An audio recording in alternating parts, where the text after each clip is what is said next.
நண்பர்களே, நான் வந்து இன்றைக்கி வந்து ஒரு கதை சொல்ல போகிறேன். அந்த கதையை நீங்கள் வந்து கேளுங்க.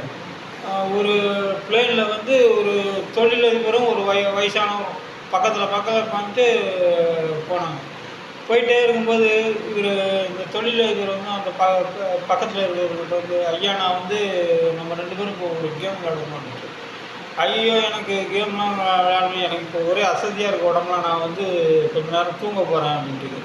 இல்லை நான் கேட்குற கேமுக்கு நீங்கள் நம்ம 2 பேரும் விளையாண்டு அப்புறம் தூங்கலாம் அப்படின்ட்டு. சரி கேளுங்க அப்படின்ட்டு. நான் வந்து பதில் கரெக்டாக சொல்லிட்டேன்னா நீங்கள் எனக்கு 500 தரணும். அப்படி நான் பதில் கரெக்டாக சொல்கிறேன்னா எனக்கு 5 தந்துடணும் அப்படின்ட்டு. சரி, தெரியாததுக்கு 5 தெரிஞ்சிடுச்சுன்னா 500. சரி வாங்க ஃபஸ்ட்டு நீங்கள் கேளுங்கன்றது. உடனே அவர் அந்த பெரியவர்கிட்ட, பூமியிலேருந்து பூமிக்கும் சந்திரனுக்கும் எவ்வளோ தூரம் அப்படின்ட்டு. உடனே டக்குன்னு அந்த பெரியவர் ஒரு 5 எடுத்து ஒரு கையில் கொடுத்துட்டு, தெரியாது, சரி அடுத்த கேள்வி நீங்கள் கேளுங்க அப்படின்ட்டு.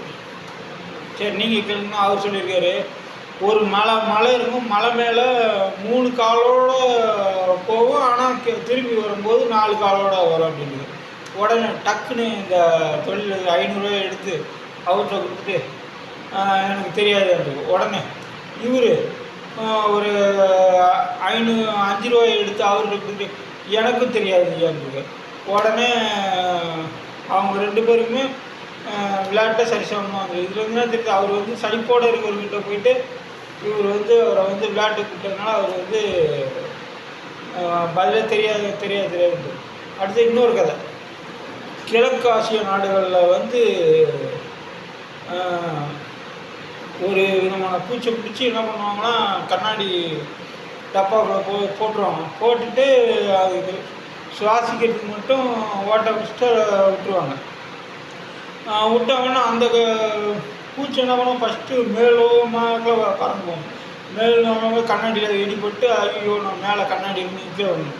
அப்புறம் இந்த பக்கம் போகும். இந்த பக்கம் போனால் அந்த பக்கமும் இடிபட்டு அப்படி ஒன்று, இப்படி 4 பக்கமும் போய் அது இடிபட்டு விழுந்த உடனே அப்புறம் அது வந்து பறக்கிறதே முயற்சியை கைவிட்டு கரெக்டாக அந்த கண்ணாடி இருக்கிறதுக்கு 1 இன்ச்சுக்கு முன்னாடி போயிட்டு கீழே ஆகா நம்ம வந்து இந்த கண்ணாடிக்குள்ளே தான் நீ நம்மளுக்கு வாழ்க்கைன்னா அந்த 1 இன்ச்சு வரையும் போயிட்டு கீழே வந்துடும். அதுக்கு மேலே அது போகாது. இதேமாரி 4 பக்கம் அது போகிறது தெரிஞ்ச உடனே அந்த கண்ணாடியை வந்து எடுத்துருவாங்க.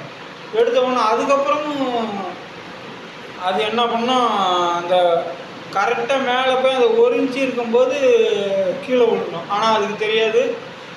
இதுக்கப்புறம் கொஞ்சம் இன்னும் 1 இன்ச்சு மேலே போனால் நம்ம வெளி உலகத்தை போய் பார்க்கலாம். இதே மாதிரி தான் நம்ம வாழ்க்கையில் பல பேர் முன்னாடி நடந்த கசப்பெல்லாம் நினச்சி 1 இன்ச்சு கூட முன்னாடி எடுத்து வைக்காமல் இருக்கும். அதுதான் இந்த கதையோட அர்த்தம். அந்த பூச்சி மட்டும் 1 இன்ச்சு மேலே வந்ததுன்னா அந்த உலகமே அது நல்லா சுற்றி வந்துடும். இதுதான் அந்த கதையோட அர்த்தம். நன்றி, வணக்கம்.